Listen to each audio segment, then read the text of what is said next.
Hi, this is Bob Papa, voice of the New York Football Giants, and this is the Big Blue UK and Ireland podcast.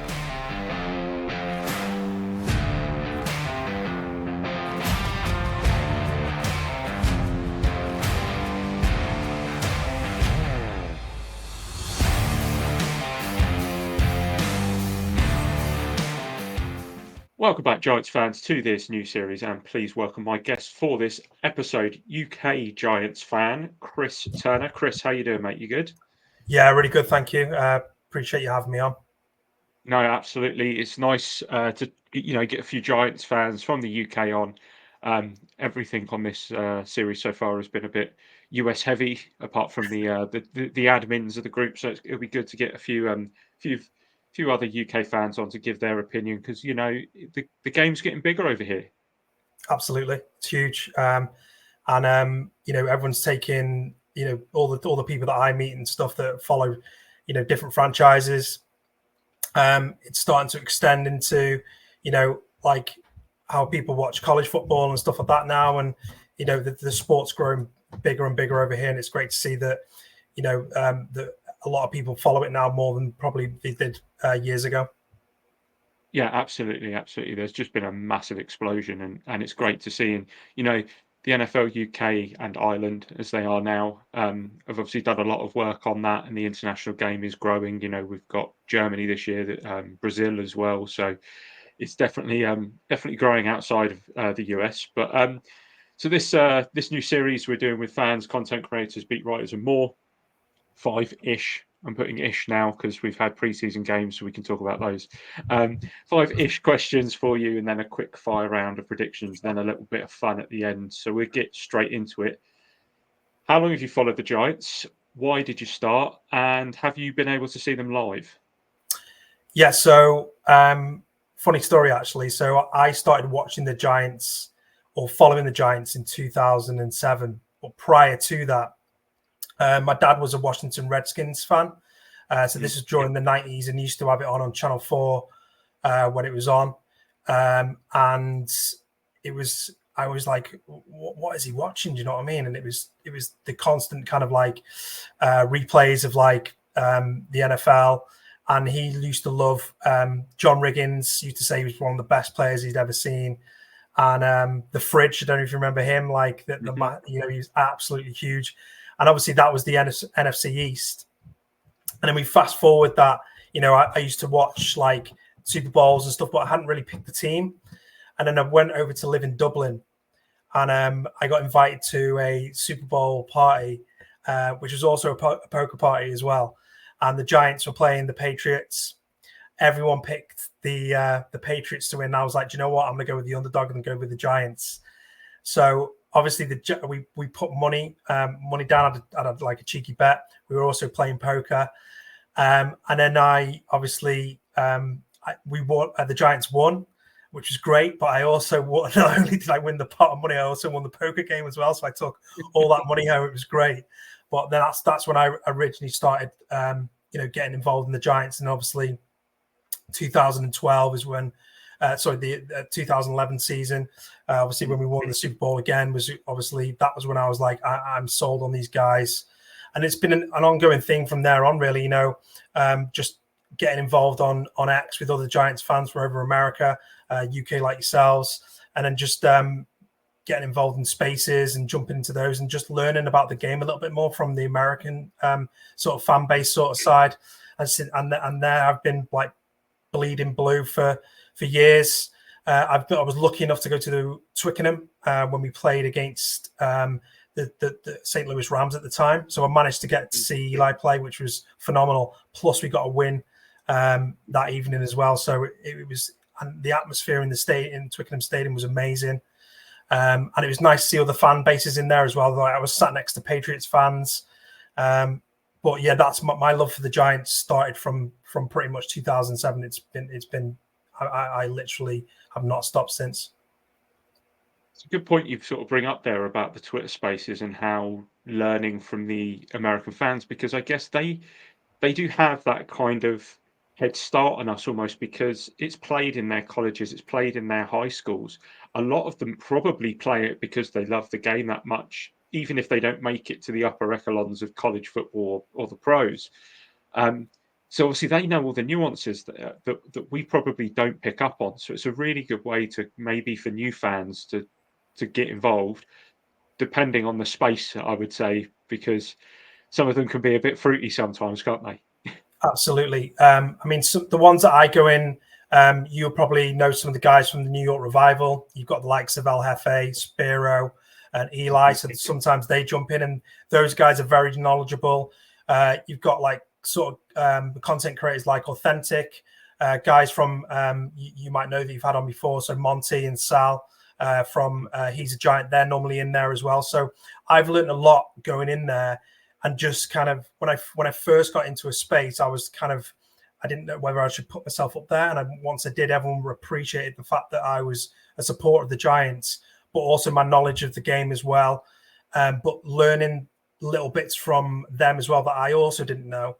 And taking into consideration the fact that all the analytics and everything that they talk about, the data, also the front office that they talk about.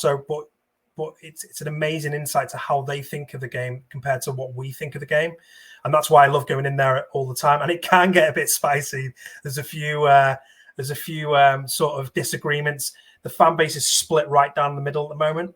So you can imagine that obviously this season means everything to the Giants fans going forward. Yeah, absolutely. So one of the reasons it's probably on the spicier level is because of last season. So how do we sum up that? It was a very much a roller coaster season. Like I was so hopeful for that Cowboys game. Like I was, I've got a lot of friends and side of the family that support different teams. One of them being a Cowboys fan. So I was literally smack talking him, basically saying we're going to absolutely, hopefully have a good game against you, but hopefully destroy you, because there's one thing that British fans can't stand, and that's the Cowboys. And we got absolutely annihilated on that game, and it just started from there. Really, the sort of Monday morning blues when you're waking up and you've got to relive those sort of things, and Good Morning Football are talking about it, and it was a roller coaster from there, really, and then. You had the likes of obviously DJ getting injured against the Raiders, tearing his ACL, taking him out at the end of the season. Then the ups of Tommy DeVito coming back in, where Tommy Cutlet started off, which was a great marketing sort of ploy by the Giants. And then back down to earth again, where we just couldn't finish it off. So it was a very frustrating season compared to what we just come off by going into the playoffs and playing the Vikings and, getting beating them. And then playing, obviously, the Eagles and getting into the postseason, which is obviously really important for us Giants fans. Yep, and then we kind of, after the season was over, the post-mortem happens, and then we look forward. But we were lucky enough that we got Hard Knocks, the first ever off-season Hard Knocks, which I know you've watched because it was difficult enough to find it, wasn't it? Yeah, absolutely. What were your major takeaways from it? Do you know what I really enjoyed about it? Because I watch other franchises Hard Knocks as well. So I've watched like the Indianapolis Colts and the Atlanta Falcons, the Cardinals, which was a really good insight. But I've always been interested in how the front office, sort of go through their processes. What makes them tick? What are they looking at? What players are the guys that they need to get in? What players do they need to get out? You see snippets of John Mara. Obviously, I think he should be on. I think he should be nowhere near this. The front office in that sort of sense. I think he should be on his yacht in the Hamptons, but he's always skulking around. But I thought it was probably one of the most insightful series, especially for us as Giants fans, to get an insight to how the operations, go down. Coming from the likes of the scouting reports, and other stuff like that. So I absolutely loved it. Yeah, it was obviously a very different animal to the normal Hard Knock series, which is enjoyable by itself. But obviously we saw so much more geared towards the front office and less maybe the players, which is what you tend to get from the standard Hard Knocks. There was a lot of in-depth, technical stuff in there, but there was a lot of sort of heartfelt moments, and there was a lot of kind of, funny moments, and just things that you maybe didn't expect to see, what was your kind of favourite moment from the entire series? I think my favourite moment from the series was when I really like Brandon Brown, and there's a part of him when he comes into question, obviously, the likes of like trying to keep Barkley and obviously talking about Daniel Jones and his future and stuff and whether they need to go and draft another quarterback. I admire Chris Rossetti as well as director of pro scouting. He's phenomenal in his knowledge, and I like the interaction between them and Joe Shane, like literally just sitting on the couch. Joe's got his feet up and he's just like, what are we looking at here and all that kind of stuff from different players. Obviously, negotiations going on with Saquon at the moment. And then obviously one of the best talking points is when John Mara walks in, he's like, listen, if we don't sort the Barkley situation out, I might lose some sleep at night. And I think that was my kind of favorite part, just seeing that, you don't get to see that. You never get to see like the CEO of a business kind of freely talking in a room with the general manager. So I really enjoyed that sort of part of it. Yeah, I think there was so much to like about the series. From a Giants perspective, obviously it sang to us perfectly because it was about our team. But I think from a neutral perspective, there's probably a lot to like there as well for neutral fans who just want to get an insight into like the everyday workings of a NFL football club, essentially. Yeah. Two preseason games. We've had 2 preseason games as of recording. What are the feelings so far, just from the games themselves? So obviously, I watched the Lions game. Was a good game. I feel that right now where we're at in terms of that, there's a lot more grit, determination. I like the fact that the players are going out there and fighting. I think we haven't seen that for a long time. Past seasons and stuff, there's not been enough grit. There's not been enough culture within the franchise to say, well, these guys have got it now. Where I was watching the practice and DJ's going in, and obviously you don't want your quarterback going in, scrapping, he's getting pulled away and all that. But you want that determination, you want that fight. And I thought, the Lions game was a good game. I thought there was some decent play, a lot more pocket space. DJ had a lot more time to throw the ball. And obviously Malik Neighbors looked good.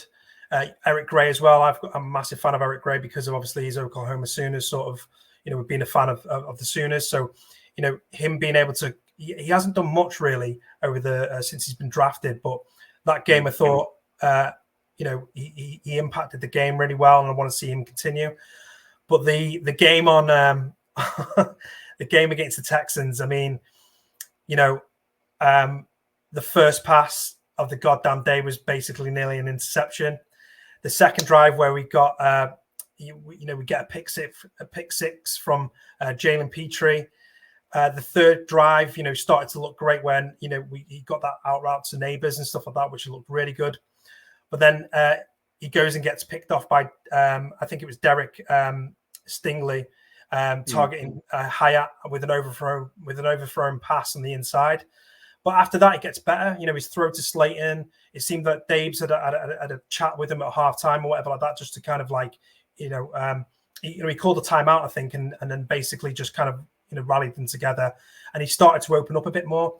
But I think when you're looking at the O-line right now, it's a lot better O-line than we had last season, and it's given DJ that kind of pocket that he's not really had, and he's able to launch the balls.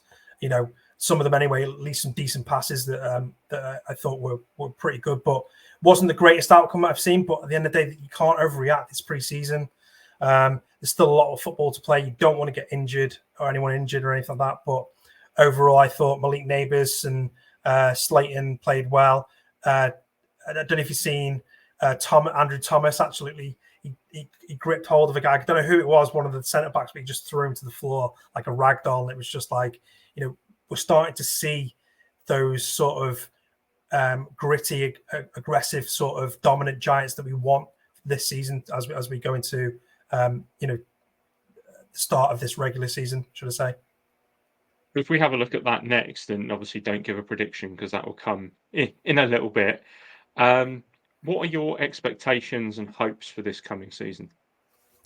I think my expectations are that we've got Daniel Jones. He's the captain of this ship. He's got to steer us in the right direction. We've got a lot more culture within the team. I think there's a lot more grit as well, as you can see, fire. But I just want to win games. I want to go out there and win as many games as we can. We've got a tough schedule. I think going into the Vikings game, with them not having, with having Sam Darnold starting, I think that could be quite an interesting game that we come to play. But overall, DJ's in year 6 now, and that's year 6. So this is crazy, and it's do or die time for DJ. Basically, I'm all in. I'm rooting for him, but we need to go out there and win football games. All the chips are on the table. But if it doesn't come to a sort of stage where we can see ourselves pushing forward, then we're going to have to look for a new quarterback, unfortunately, at the end of this season. But I just want us to win as many games as we can, really. So, including the draft and free agency, and if you want to go with the obvious one, go with the obvious one. Who's going to make the biggest impact for the Giants this year? I think the biggest impact for me is probably going to be, I mean, you want your quarterback to obviously make the biggest impact like most other quarterbacks do. But with Daniel coming off his ACL tear, he needs obviously, he's going to start, his first regular season after obviously his injury. So I think the standout, I mean, you'd want it to be a quarterback, but I think Malik Neighbors is going to be the one that's going to be the standout guy. His quality, you can see that it's going to be a nightmare for the defensive coaches when they're coming up to see how they can play against him. So I think, definitely Malik Neighbors for me. Well, so let's do some quick fire stuff then. So you can obviously interpret this however you want, but we call it most valuable giant. So most valuable giant on offense. I think the most valuable giant on offense, I'm going to say probably maybe Andrew Thomas. I think right now, because he's just an absolute beast. He's fundamental in that O-line. And I think if we can keep those pockets clean for DJ, we're going to see a lot more sort of confidence from him getting the ball down the field. I would say Andrew Thomas for me is going to be that kind of standout. And then what about on the opposite side on the defense? Defense is going to be Sexy Dexy. I mean, he's an absolute beast. He's just he's a freak of nature. There's a lot of talk about him on Giant Spaces, and he's one of the best players that we have on the defensive line. And I just think he's going to eat this season. Obviously, along with Brian Burns, I think that's an obviously exceptional sort of, the way we got him and traded for that. But I just think Dexter Lawrence he's just superb. And the fact that, he won't get double teamed and he'll have a lot more open space. We're going to, and the Giants run on defense at the end of the day. That's how we win games. So I expect a lot from him this season, and you're going to get it, really. And then what about the surprise package for this season? Who do you think? So I think in my mind, the surprise package could be Tyler Nubin, absolute ball hawk. I think if he gets enough reps or gets into the could be a surprise for us. And then I think hopefully on the offensive side is maybe Eric Gray, depending on how many snaps he'll see. I think that with the way he played against the Lions, and we've not seen a lot of him, if he can just obviously get those reps in, get those rundowns and all that kind of stuff that he does, because he literally tear through the Lions. And I just think that both him and Tyler Nubin might be the surprise package that we might see something different from this Giants offense and defense this year. Yeah, I think Eric Gray's probably got a lot to win this year in terms of, if you look at Saquon going, we don't really have that workhorse anymore who we're going to have to pan the ball over to because it's our only option on offense. So Gray's going to get his chances throughout the season a lot more than he did last year. And you only get better from live reps. Right, exactly that. And if we can get the ball, and obviously you've got Singletary, you've got Tyron Tracy as well. Obviously there was a scare with him over his ankle, I think, but he's been cleared now. I think he was talking yesterday. So another guy that could be, if we've got those, if we can transition those running backs differently throughout games, they might impact it differently to how we've normally had Saquon just running the ball. Everyone's focused on him. I think the Giants previously, if you look at 2011, we had running backs where we kept swapping them in and out. So I don't see why those guys can't impact the game if we need to slow things down and we're trying to run the clock out, just run the ball. And then team record, what have you got for this season? So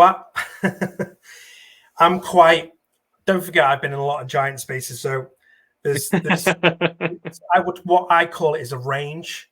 My head is saying 6 games, but my heart is saying 9. And we managed to get into the playoffs, like nick a wild card spot.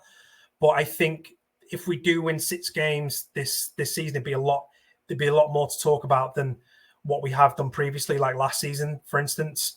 I just don't think you look at the different rosters that we've got, and the rosters that are compared to like the Cowboys and the Eagles. We're getting there. We're not far away, but I just think that we're not quite there yet. Mm-hmm. So I'd probably say around about 6 games, but my heart would probably want to be into the wild card situation maybe, but that's a long shot. I think we've got a difficult. The most thing that we want to win is against our divisional rivals, and the Eagles and the Cowboys are going to be difficult. I think probably the Eagles more than anyone else, really. And then just for a bit of fun right at the end, so you've got the Manning jersey behind you. You've got the Century Red on now. Who's on the Century Red? So we've got Brian Burns on the Century Red. I mean, there's a lot of controversy about this jersey. I can see why they got rid of it. I know you've got Burns as well, yeah. So he's just one of those players that it's going to impact the game and stuff like that. But this Century Red, when it first came out, and because I was hoping for an all red jersey, but they obviously went with the Century Red, and I don't think it's gone down very well with the Giants fan base. I don't mind it; I quite like it, but yeah. You know what I mean? I think it's because it's our 100th season. It's something to kind of like. If I collect a lot of jerseys, I think having this one in sort of my jersey kind of box upstairs, it's kind of good to have. Do you know what I mean? Cool. Right, so that's all the questions done. So thanks for joining me, Chris.